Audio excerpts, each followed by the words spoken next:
మీరు ఓపిక కలిగి ఉండండి. ప్రభు రాకడ సమీపిస్తుంది కాబట్టి రాకడ వరకు ఓపిక కలిగి ఉండండి. ఎందుకని సంఘానికి ఈ మాట రాయటం జరిగింది? ఓపికలో ఏ ఆశీర్వాదం ఉందని. 2 నిమిషాలు ఓపిక పడితే, ఒక్క 2 నిమిషాలు ఓపిక పడితే కడుపు నిండా తినొచ్చురా నాయన, ఆగండ్రా అంటది తల్లి. వీడు ఆగడు. వీళ్ళు అర్జెంటుగా ఆ స్పూనో గెరిటో పట్టుకుని ఆ విజిల్ పైకి లేపేస్తాడు. ఎందుకని వీడికి ఆకలేస్తుంది. ఆవిరి పోకోకుండా మూత తీస్తే లోపల ఎలాగుంటుంది? నీరుగానే ఉంటుంది. అవునా కాదా? మరి నిజమే కదా.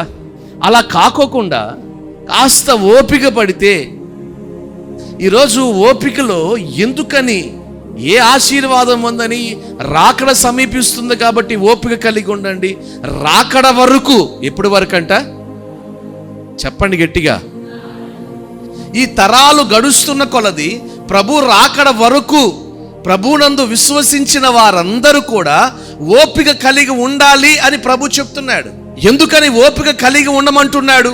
ఇప్పుడు మనం తొందరపడినంత మాత్రాన కొన్ని జరుగుతాయా?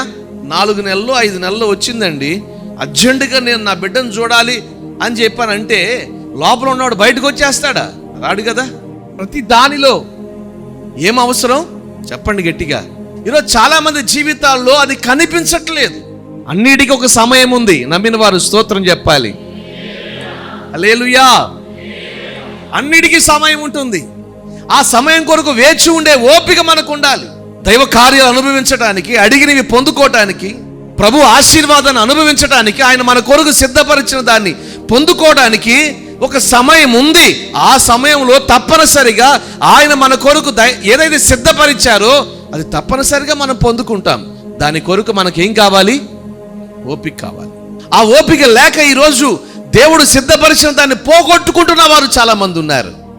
అందుకనే భక్తుడు యాకోబు ద్వారా ఈరోజు ప్రభు మనతో మాట్లాడుతున్నాడు. ప్రభు రాకడ వరకు మీరు ఓపిక కలిగి ఉండండి.